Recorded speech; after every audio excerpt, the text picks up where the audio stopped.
No Jumper, coolest podcast in the world. We got Rah Swish on the podcast today. Nice to have you in here, man. Whoa. Whoa. Thanks for having me. Yeah, my pleasure. Okay, so you're from Canarsie? Yeah. Let's talk about it. Talk to me a little bit about your upbringing and what it was like growing up over there.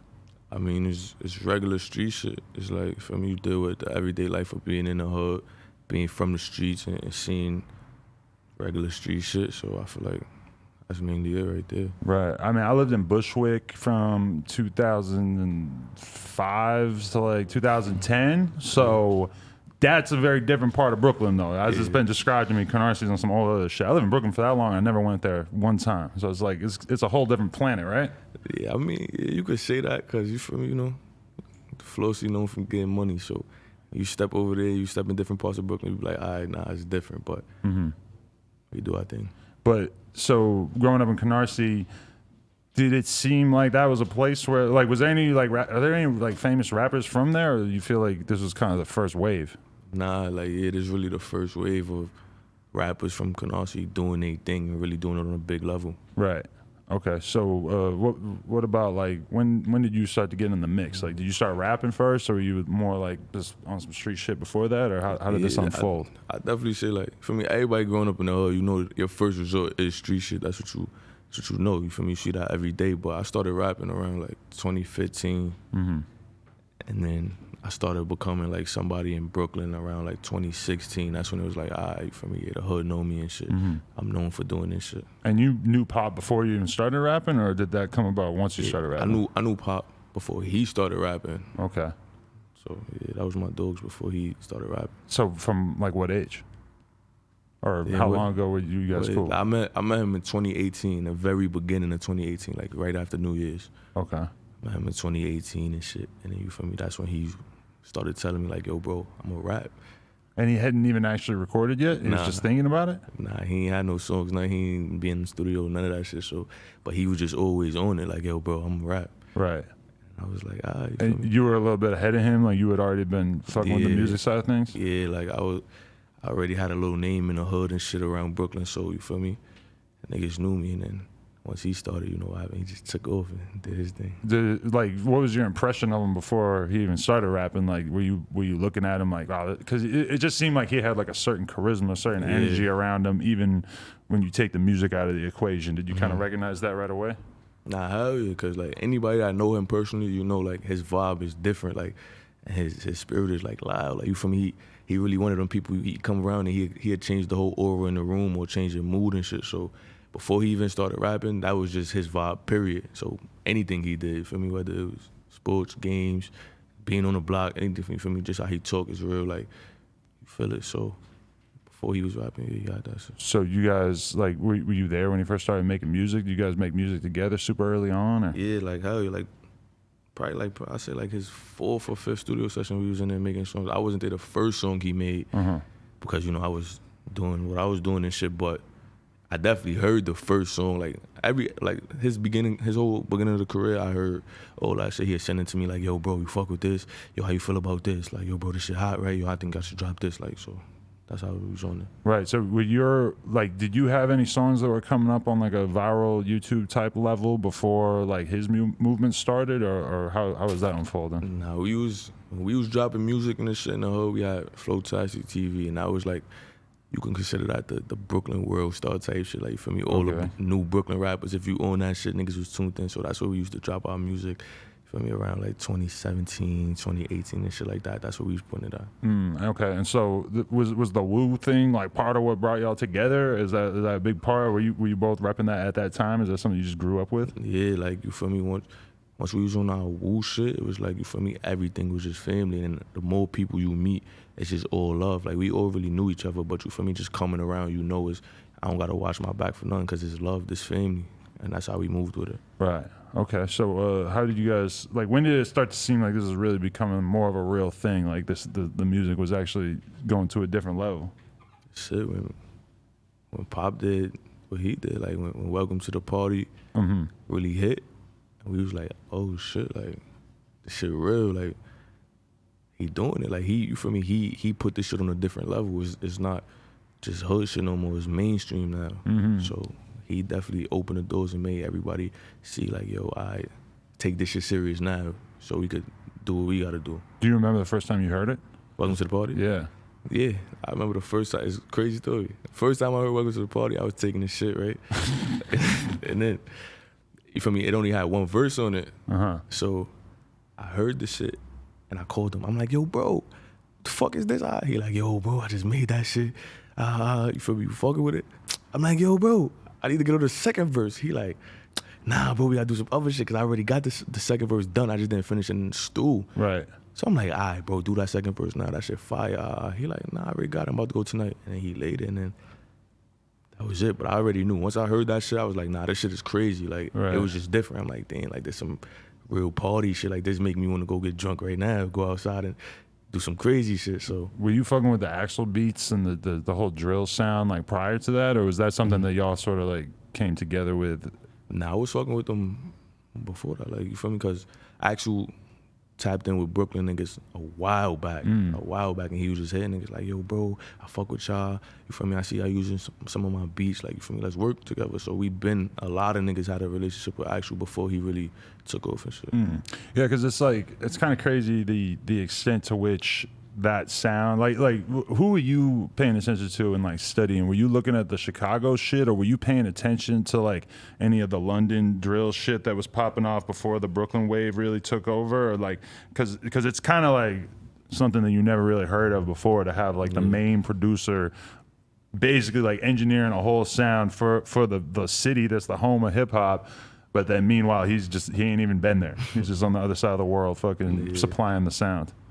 I mean, shit, when I first started doing this shit, the people I was listening to definitely was like Chicago niggas, like, you know, everybody fucked with Chief Keef. Feel me? And then when I started rapping, I always wanted to be lyrical with the drill shit. So you feel me? I used to listen to a lot of Herbo. Like, I'm like, nah, this nigga be talking his shit. So for me, I really tapped in with them. And then, like I said, just once AXL reached out, it was like, fuck it, bro. You got them beats we want. You fucking with us. Like, let's do it. Definitely. So, the Welcome to the Party comes out, and does that just kind of like change everything? Like, from as soon as it's out, it just starts bubbling and like becomes a whole thing in New York? Yeah, like I believe he dropped the audio first, if I'm not mistaken. I believe he dropped the audio first, and then just the reaction was crazy. So like, shit just changed for everybody around him and himself. So. Right. Yeah, and like I remember going to Rolling Loud last year, and it had already been out for a while at that point, but it was like, you know, I was never seeing anything like that in New York in years and years, where it's just everywhere you went. Every fucking car, if you slow down on the highway, you're just hearing it banging out from mad cars. It's just like nothing we never really seen before. Definitely a crazy vibe. Like, you feel me? He touched the people, and he had like that shit that niggas wanted to hear. Did you guys feel like you were dealing with, because, you know, anytime that you're like associated with a gang and you have music blowing up that sort of advocates for it, you're gonna have like a reaction from people who don't fuck with that? Was that like something that you were feeling like from the beginning? Nah, I feel like if your shit potent, they gonna fuck with it. Like, and it's simple as that. Niggas that hate you, if your shit good, they'll still play your shit. So we ain't really worried about nothing else. Definitely. So, okay, so how does your music, like, when did you guys end up actually making your first song together, or first song that came out on YouTube and shit soon after that? Damn. The first song we made together, can't even remember. I think the first official song we made together was Brush 'Em. And then, you feel me, we did that shit. We was just in the studio. He was popping his shit. I was popping my shit. And he like, all right, nigga, so let's just go back to back on the song. We gonna freestyle. I'm like, all right. He like, nigga, you can't freestyle. I'm like, nigga, you can't freestyle. You feel me? So we just on some bro shit, just amping each other. And then we got in the studio and we made that shit, you feel me? But then we did a video to it, and then we didn't like the video. Really? So we just like, fuck the video, you feel me? And then we never really got to redo that shit or how we wanted to do it, because it got leaked. And then we was just on some like, all right, fuck it, we just gonna keep working. We just gonna keep working. Right.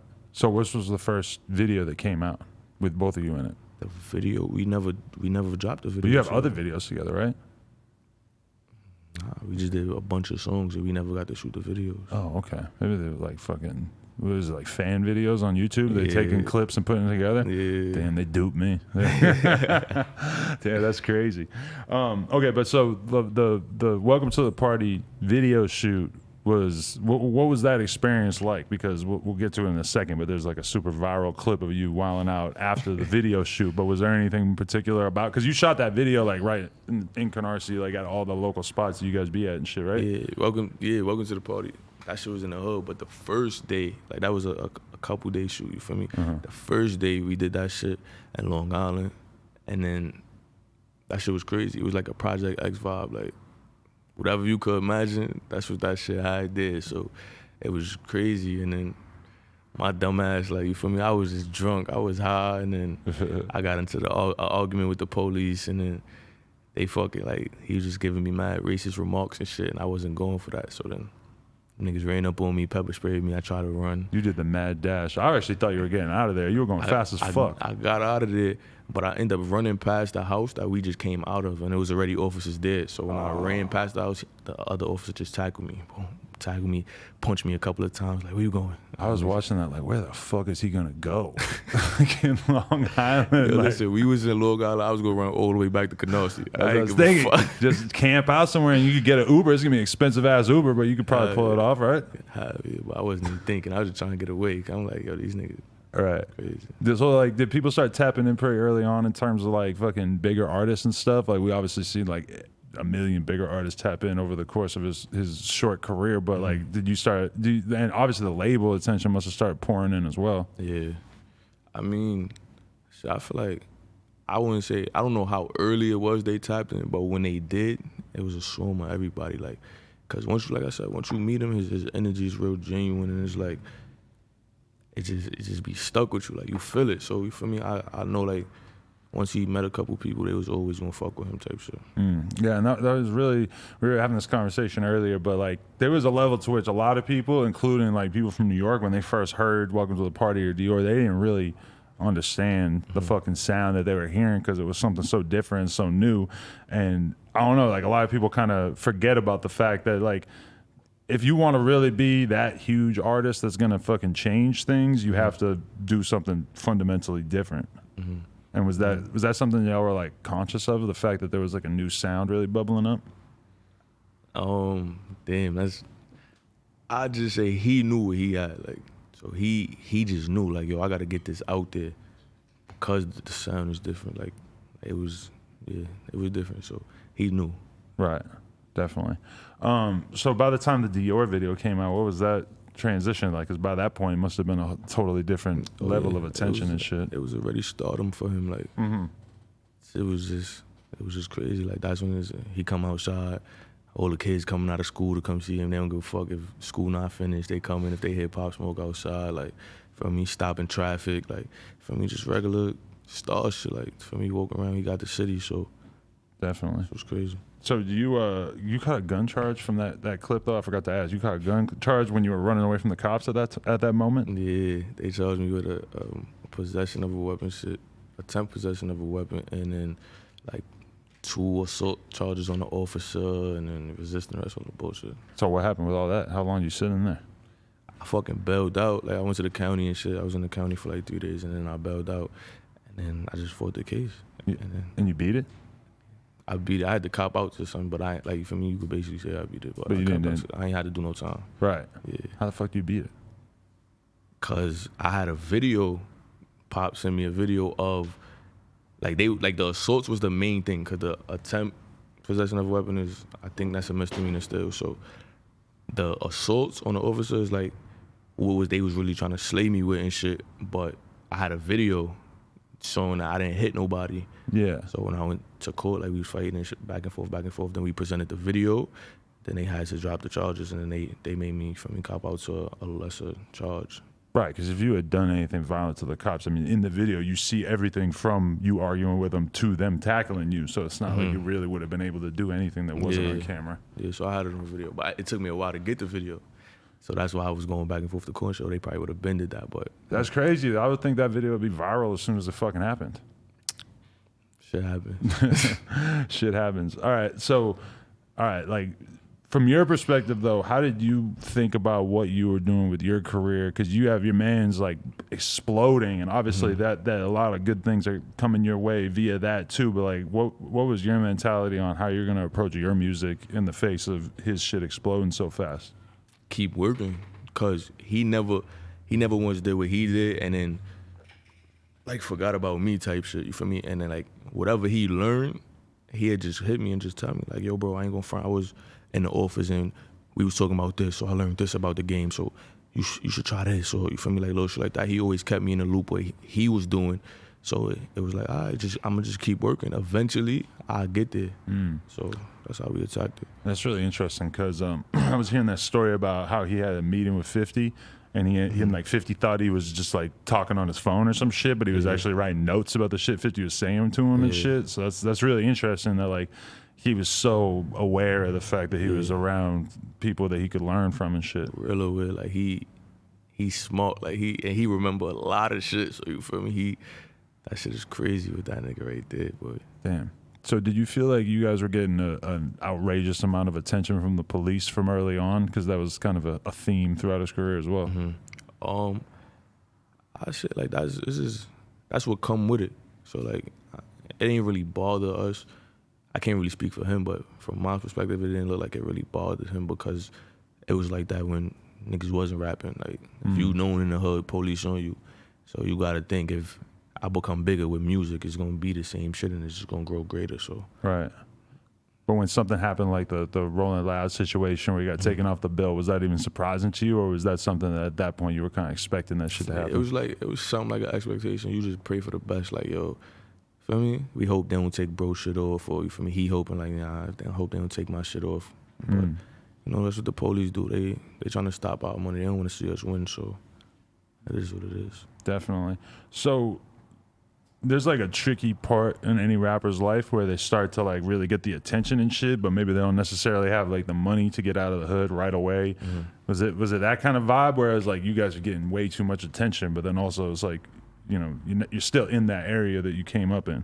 Nah, I feel like it was just more about comfortability. Like if you comfortable where you at, then you good. But if you feel like you're not comfortable, then I feel like both of us, we was in a position to change our surroundings if that's what niggas wanted. So it's just like if you comfortable in the hood or if you feel me, then you good there. Because you were telling me you stay out here now. Yeah, I stay out here now. When did you make that decision? I came out here. I really been out here since like 2017, back and forth. Oh, for real? Yeah, a long time. Why? What were you doing out here in terms of business and shit, or like what made you want to make that move? Just because since I was younger, like I lived on my own and shit. So me and my dogs, you feel me? We did what we did to get our money up, and then it was like, yo, the crib is kind of cheaper out here and shit. Let's just get a crib. We always gonna go back to the hood and shit, but it's like let's get somewhere where we could vacate, like have fun, enjoy where we are and shit like that. But as far as business wise, it took me a while because my problem was I was rapping, but I was still doing like street shit. Like I still, you feel me? I never gave rapping my all. Like as much as I put out a whole bunch of music because making music is easy for me, but I never had the time to really sit down and game plan a situation for myself and shit. It was just like, all right, yo, I'm gonna go to the studio, I'm gonna do these songs, and then I'm shoot the video, I'm gonna go back to the hood, and I'm gonna do what I gotta do. So it was that type of vibe. Compare New York to California though, in terms of like the lifestyle. I mean, there's a lot. I mean, everybody talks about LA like it's so crazy, but there's a lot of different parts of California you can live in. They're a lot more laid back than being in the city. Yeah, hell yeah, and that's what I like about it. Like, for me, you go up north a little bit, for me, shit is just calm. It's just ain't shit going on. So that's what I like about California. It's really a getaway for me. Definitely.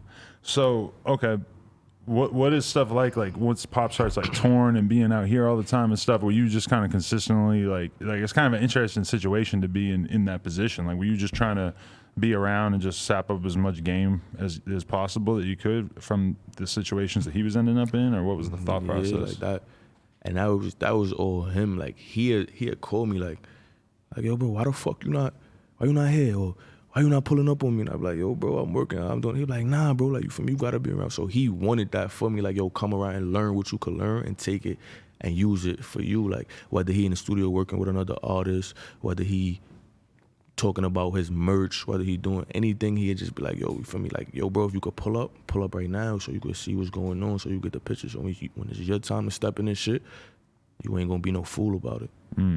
So was that kind of your thought process, is that you were basically like building something up but you were waiting for the right time to really start going hard with your career? Yeah, Obviously, putting out videos and like doing your thing, but like in terms of like a more major push or something.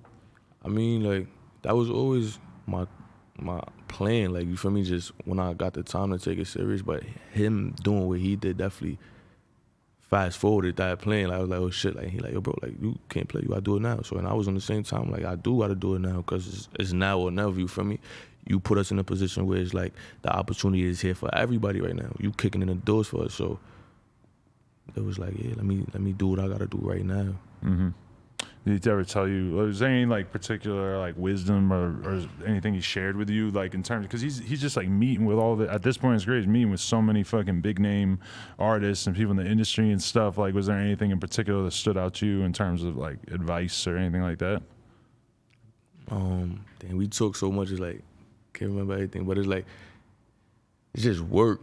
Like he was big on like, bro, just work. When you not working, work. Like, you feel me? He just keep working. You only gonna get better.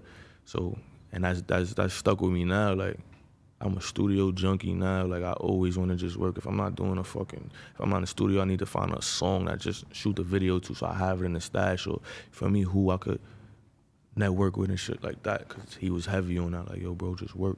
Was it hard for you guys to sort of leave some of the street stuff behind in terms of, was that like a very real conversation about like, we got to stop doing this, we got to stop doing this, it's too hot for us to be doing this? I mean, I wouldn't say it was hard because it's like we doing street shit and the outcome we want out of street shit is overall money. So now we getting the money, it ain't hard to leave that shit alone. It's just, you feel me, just stay on alert. Don't lose your street sense, but definitely fall back off of it so you could do what you got to do, because the object right here is to get more money and become rich. Yeah, I was one time, I was in a label, or I wasn't there, but my friend, he was at a label, and he's just in the elevator, and this is, he gets in the elevator, and then it stops at one floor, and Pop gets in. It's like an elevator that's in like a building that has labels in it and shit. And then Pop gets in, and my homie's just like, oh man, Pop, like I fucks with you. Like this is when he was early on, but like still already had hits out and shit. And then the elevator stops at another floor, the door's open. Pop sees somebody that he has issues with, and he just immediately gets off the elevator and beats the dog shit out of him. And I only feel comfortable even saying this because he's gone. But when I met Pop, that was the first thing I said, is I was like, yo, my friend told me a story about you. Can you confirm this? And he just couldn't stop laughing. He's like, man, yeah, that's real. He's like, yeah, I can't believe you know about that. That's fucked up. Oh yeah, we definitely ain't giving no passes. Like, you feel me? We staying on that. So the money changed our situation, it don't change us. So like, yeah, like, you feel me? That's definitely, I could verify that shit. And I wasn't there because I know, like, she one of them, you own them. Right. Yeah, that's crazy. Okay, so I guess we got to fast forward a little bit, but like, how did you find out about what happened to him out here, and where were you when that occurred? I was in the studio, and then I actually had just called my Uber, got in the cab. And then they had wrote it in the group chat, like, yo, something happened to Pop. I'm like, what? I'm like, yo, just get the information, find the details on the shit. Like an hour later, niggas like, yo, I heard he got shot. So I'm like, call his phone, he didn't pick up. So I'm like, yo, like, what the fuck? I'm like, this shit real, niggas just playing. So I didn't know what to think, you feel me? I just was chilling. I'm like, damn, like, I don't want to overthink. Like, I don't want to, ain't no fact yet. Right. And then once everybody started making them calls and shit, then it was like, all right, you feel me? Pop died, and then I was like just stuck. Like, I couldn't even. Right. Like, I was like, what the fuck? Like, this shit fake. And then after that, you feel me? You know, tears follow up after that, and you just think like for real. Like, I don't know. Shit was just unbelievable. Like, for me, some shit that I ain't never think would happen. Right. So what were those next few days of your life like? Are you just like, fuck, I guess I should be around the guys of the family, or like try to, like, you want to help, but it's at the same time, what the fuck are you gonna do? Yeah, like, it was definitely like that. Like, it was definitely on some, like, for me, let me go check the people I gotta check, you feel me? But I was just so hurt at the point. I was like, I didn't know who to be around or how to react. Like, you just don't know what's going on. So it's just like, for me, you just kind of stuck. Like, you just, at that point, I was just living. Like, I ain't had no plans to do none of nothing. I was just like, shit, fuck it. Like, I'm just taking it day by day. Like, you feel me? Because the shit hurt. Yeah. No, it's super fucked up. Okay, but so in terms of like it's a crazy ass day for us to be doing this interview and shit, because today the cops in LA actually announced that they had arrested 5 people and they're starting to come out with details. So like right now we know that they're saying that it wasn't people that he previously had issues with. It's just people who found the address via Airbnb. So was that news to you, or was that like kind of what you guys had assumed or expected the answer to be? I mean, that's news to me because I was in the dark with the situation. I ain't get no information on how it was going on, so that's new news to me. Because we were all like observing the situation, and it's kind of like when you think about New York gangbanging, you don't think of that shit necessarily mattering that much in LA. Like people, you know, it's like a different world in New York in a lot of ways. So like, I mean, like what was that feeling like? Because obviously you're angry and you want to know how this happened, but at the same time you're pretty much totally in the dark about it. Yeah, like, but that was, even though I was in the dark, you feel me, it's like you still search for information in the ways that you were able to do shit, you feel me? Because never in a lifetime will I allow some shit like that to happen and then not be on it, you feel me? But you know how social media is today, it's hard to, you feel me? You can't really do nothing, so you feel me? You take the right precautions when you doing shit, but... Yeah, when you heard about the fact that the address leaked on social media, though, is that just kind of like... It feels like that's kind of maybe a product of the fact that he was so new to being famous and shit that he wasn't necessarily thinking about that stuff as being as dangerous as it could be.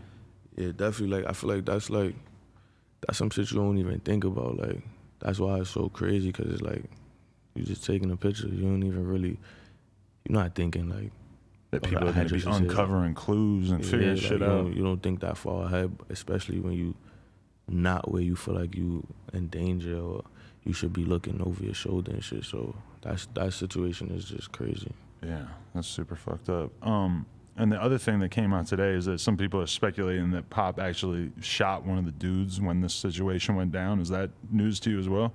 Yeah, I don't know about that because I wasn't there and they didn't announce that, so shit, that's new news to me too. Does that in any way make the situation feel like it makes more sense? Because that was like a lot of the conversation going around about it was just like, you know, like how could he have been in that situation without security or without somebody watching over him, protecting him or whatever? I mean, that shit don't make more sense to me because none of this shit makes sense at all, you feel me? That whole shit to me is like, it's an unbelievable story, so nothing makes sense to me. So I ain't believing shit because I wasn't there. You feel me? So everybody can have their stories or what they assume and shit. We don't know. We wasn't there. What how's it been seeing the city react to it and really like almost like, you know, he's turned into like such a god of the city. Like his image is like immortal. It feels like it's gonna be the kind of thing like with Biggie or Pac or whatever, where it's just gonna, I don't know, it's hard to imagine the city like moving on or forgetting how much of an impact he made during his short time being in the starlight. Nah, like I feel like the city will probably never forget him, and then as long as I'm alive, I'm gonna make sure niggas don't forget him. Cause you feel me, that's my brother at the end of the day. So I feel like he'd do the same for me. So you feel me, I'm gonna definitely do that. And it's like, but I really, it's a good vibe. Like when you in the city and you just see like everybody playing his shit, everybody got on his merch, like niggas is really doing this for Pop Smoke. And for me, that's ultimately what he wanted. Like he wanted the hood to come together. He wanted New York to be a different vibe. So it's like we accomplished that. He accomplished that. So you feel me, I know you feel me, he looking down, he proud, and he achieved his goal. So that's definitely good. Definitely. So like your album, was it Woo Forever? Yeah. So what like, you know, you go into that project thinking that, you know, you want to honor his name and you want to make the album like sort of pay tribute in a way? Like what was your mentality in terms of putting out your first project after he passed? I mean, like, yeah, it was definitely gonna honor my brother, like gonna shout him out, you feel me? Cause that's what we do, but it's still like, in the back of my head, it still work.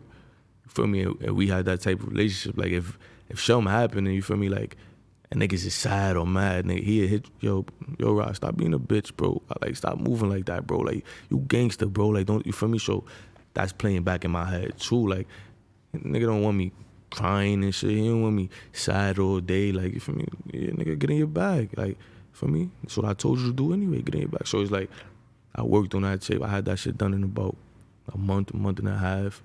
And it was just like, all right, I'm definitely gonna make bro a part of this, and then I'm gonna let the people know how I'm coming too. Like, we definitely gonna continue doing this. Do you have unreleased songs with him that you weren't able to put on the project because of label shit? I got a couple unreleased songs with him, but I wouldn't say it was a problem with label shit. It's just for me waiting on the time and working everything out appropriately. Yeah, because it's always like, I mean, the labels, the way they act about like letting anything out from an artist when they first pass, it can just be crazy as fuck. Yeah, I already know that shit hectic. Yeah, definitely. Okay, but so in terms of his album, there's been like a bunch of conversation about, you know, basically like none of the Brooklyn artists being featured on it and shit. Cowboy was, well, he's not from Brooklyn, but he was very vocal about not being appreciative of the fact that he got removed from the album. Do you respect that? You feel like the album should have been maybe more true to some of the shit that he was doing during his life, or do you think that, you know, it makes sense to you because it's just, you know, the label's going to do what they're going to do with it? Like in this situation, I feel like do what's best for Pop Smoke. For me, whatever's gonna feed his family best, keep his name living longer, and like do what's best for Pop Smoke. So if they feel like having Brooklyn drill rappers on the album wasn't what's best for him, then fuck it. For me, that's for them to decide. So I don't feel no type of way about it or nothing. It's just like, for me, I'm gonna stand on do what's best for Pop Smoke. Yeah, because there's been like a lot of little controversies popping up where people want to have opinions about different things going on in terms of how his image and his you know, whole movement has been represented after the fact. Like there was the whole conversation about the Virgil designed album cover that people weren't fucking with at first. Like, did you agree with any of that criticism, and do you feel like it's even like cool for the fans to have opinions about stuff like that? I mean, I feel like people gonna have their opinions. You feel me? He not here to say if he would have liked it or not. So it's like, your opinion is your opinion. Some people said they like. Not a lot of people said they liked it, but some people said they liked it. So I feel like the opinion is the opinion, and whether or not if they should have, I don't know. That's crazy right there. I got mixed emotions about that. I feel like it was a good thing that the fans was involved, and then I feel like on the other hand, it could have been cool if nobody knew. So for me, it's a toss up. Yeah, it's crazy because like you guys' music has become so big that you got all kinds of random ass kids in Germany who got opinions and shit. It's not just like the city. It's like anyone in the whole world can just be voicing their opinions about it, right? Yeah, definitely. Definitely. Yeah, one of the other craziest things I've seen too is just the fact that on Twitter right now, if you do #Woo, it puts the fucking image of his head. Yeah. I only seen them do that for a couple things in the history of Twitter. Like, that's crazy. Yeah, I fuck with that shit. Yo. I seen that shit. I'm like, nah, that's a big move right there. Like, that's fire. I'm like, man, does Twitter realize that they're kind of sort of like getting in on the gangbanging right here? I don't know if Twitter really understood what that meant. If Shout out to Twitter. Did that. Twitter on a lot of woo shit. #Woo. Yeah, that's got to be rough if you're on the other side, huh? We ain't worried about them. Okay, so a couple of bars like stood out to me on your album though is one when you said, "I'm fucking this bitch from the front and I got her toe in my mouth." I was like, oh, this is a different kind of guy right here. That's a different type of lyric right there. Yeah. Yeah, I mean, occasionally you got is that an example of you just keeping it super real, or are you just trying to make people laugh with that? That's real shit. Like, you feel me? Ask my girl. I've been there too. Yeah, that's my girl. You feel me? Ask my girl. Real shit. Shit happens. I noticed you had like a poker bar in there too. You said something about ace, king, queen, jack 10 suited.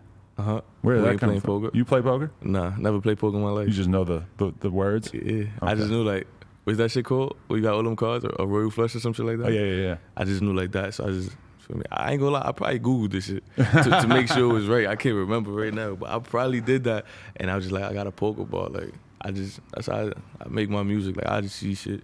I probably seen like a poker commercial, so I don't know. And it's like, shit, I'm gonna put that in a bar. Have you ever gone through time periods where it was hard for you to like be motivated to record, or where it didn't necessarily like feel right? Like, was putting this project together a struggle at all, or was it did it feel normal? This project itself, it wasn't a struggle because I was in go mode. Like, I was just like for me, it's I gotta do it now. I gotta step up to the plate. No matter how anybody else feel, what they say, I gotta do this for bro. So I was really locked in. Like I had the tape done and didn't even realize because I over recorded. Like I had like 30 songs. And it was like, oh shit, like we got a project here. Like let's pick these songs out and put it in a project. So it was just straight work for me. Definitely. So what are you planning on doing in terms of promoting this project and shit? Are you just like shooting a bunch of videos right now? You got a whole plan coming out with it and shit? Yeah, like I got 2 videos done off of it. I'm gonna shoot another one, and then I'll probably leave it at that. 3 videos, you feel me? It's 10 songs, 3 videos, probably leave it at that, and then we just gonna keep moving how we moving. Like I feel like we doing it right now with marketing and pushing it. Definitely. You got any other like artists that you're still closely affiliated with out of the whole Brooklyn scene and shit? Like, is there anybody in particular that you're really still working with and shit? Yeah, like shout out Jay Guapo. It's my dog. He's on the album, right? Yeah, right. Me and him got a lot of shit coming. Fivio, that's my dogs right there. Chef G, Sleepy Hollow. Shout out Chef G. My boys right there, you feel me? And then if you want me to list all of the wolves, let me just shout my boys out now. Fetty, Luciano, Young Costamato, Social Geek. You got Curly Shive, that's my brother right there. You got my boy Zay G. You got Daffy Woo, Dread Woo. It's a lot of us. Matty G's. Matty G's, who that? You know what I'm talking about? It's this white kid who's like, he's always gangbanging on Instagram and shit. You know what I'm talking about? Matty G's from Instagram. Yeah, and he was burning the fucking other side flags and shit. But then I heard that his dad like stopped him, like, no, you're not allowed to gangbang anymore. You took away the privileges. I mean, it's actually kind of fucked up. Now I'm even mentioning him on here because who the fuck is this kid? But I mean, yeah, like shout out to Matty G. Whenever I meet anybody from Brooklyn, when I was meeting with Billy Otto and Seiko Billy, I brought him up. They could not believe that I knew who the fuck that was. They were laughing so hard. You had to catch me fast, Matty. Shout out to Matty G's though for making it on No Jumper. Shout out to you, Matty G's. That's real. Yeah, I don't know. Like, you feel like shit been moving slow in New York in terms of everything, in terms just with the whole pandemic and shit being shut down. Has that kind of changed the vibe in the city? Must have been a weird summer in comparison. Yeah, hell yeah. Like, that shit whack. Like, I ain't gonna lie. Like, you know, everybody used to being outside. Don't get me wrong. Like, in the hood, niggas is still outside. Yeah. We ain't following no rules. But it's just like the stores are shut down. You can't go shopping. You can't go to get nothing to eat. You can't do nothing. So like that shit is really whack. And you know, for artists, like that shit stopping our shows and shit. Like we trying to get outside and perform and shit. So definitely. Yeah, one thing I seen that I thought was kind of crazy is that you had 6ix9ine basically like showing Pop mad love, acting like this is one of his favorite rappers or whatever. And then the album comes out and Pop's got lyrics where he's just basically clowning him. This ain't no rainbow head shit. That part, yeah. That's it. How do you feel about that though? Is that like, is there any chance of I don't know, like, was there any chance of them having been cool in reality? Like if they had, if he had, like, you know, 6ix9ine was locked up during Pop's rise and everything. I mean, if Son ain't do what he did, maybe. But we street niggas before anything. We don't tell. It's not happening. So with that situation coming into life, niggas never get up with boy. So I mean, if you fuck with him, that's good. Like, you know, like definitely support him, do it. Like, his shit is dope. Why not fuck with him? But definitely. That's it. Does it blow your mind that 50 ended up being involved so much in the project? And like, just because that's, you know, coming from a person your age, like, you know, that was like a god of rap when you were a kid and shit. And it's not surprising though, because I feel like it was gonna happen eventually. Like whether it would have been a song or just something, them working together. So it wasn't surprising that he did jump on it, because I know somebody had to tell 50 how Pop felt about him. Because if you knew Pop, you know how he felt about 50. So it was like, I was good. I said I was good. I was happy to see 50, for me, did what he did. I'm like, yeah, that's definitely some shit Pop would have wanted. Right. Yeah, that shit's crazy, because I remember having that conversation super early on after hearing the first couple of big Pop singles, where it was like, man, this shit reminds me of like when 50 was coming out, in terms of like having somebody having that energy coming out of New York. I mean, like, Pop definitely looked up to 50, like, so he gave you that vibe. Like, 50 was that guy for all of us. Like, me and him done had arguments, like, nigga, I know more 50 Cent songs than you. Like, nigga, I know more G-Unit songs than you. Like, we had them arguments, so like 50 definitely had a big impact on all of us. Who's winning the versus battle, 50 or T.I.? 50. Yeah, that's what I'm saying. No offense to T.I. But No offense to T.I., but you know, I'm from New York. I don't even know no T.I., so I probably know like 2 of them. Bring them out. Bring them out. That's T.I.? Oh, but that's Jay-Z on the hook. Yeah, but I think he sampled. Yeah, you're right though. It's still a New York W. That's still, come on. And I ain't gonna lie, T.I. got Top Back. I used to listen to Top Back when I was a kid. Yeah, T.I. got a lot of classic songs. I was personally probably feel closer to the 50 hits just because, you know, being from the East Coast, that seemed extra special. Yeah. You got that though. So what else are you working on? What do the people out there need to know about you in terms of staying in the loop? I'm just, right now I'm in the recording process of just going crazy again. I'm back in work mode. If I want to drop another project right now, I could. So you feel me? I'm just working, and then we gonna map out the next project. But staying in tune with me is like, just for me, stay in tune with any one of the Woos. The Woos is doing it. You want me to shout myself up? Hell yeah. All right. Follow me on Instagram at Rah Swish, Twitter NBA. Whoa, that's my old Twitter. Ooh. Twitter, real Rah Swish. You feel me? And then we just doing it big. We taking this Woo shit to the top. Pop put us in a great position to win, and we gonna win like we supposed to. That's what he want us to do. So we gonna keep it going. Hell yeah.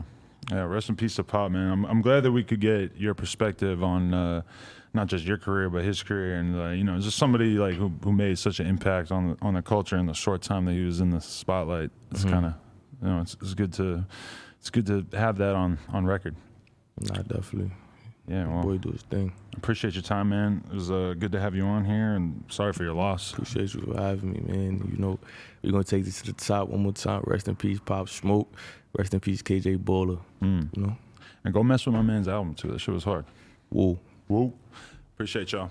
No Jumper, coolest podcast in the world. Check us on YouTube, SoundCloud, iTunes. Like, comment, subscribe. NoJumper.com if you want to support. Rest in peace, Pop Smoke. Thanks. Appreciate y'all.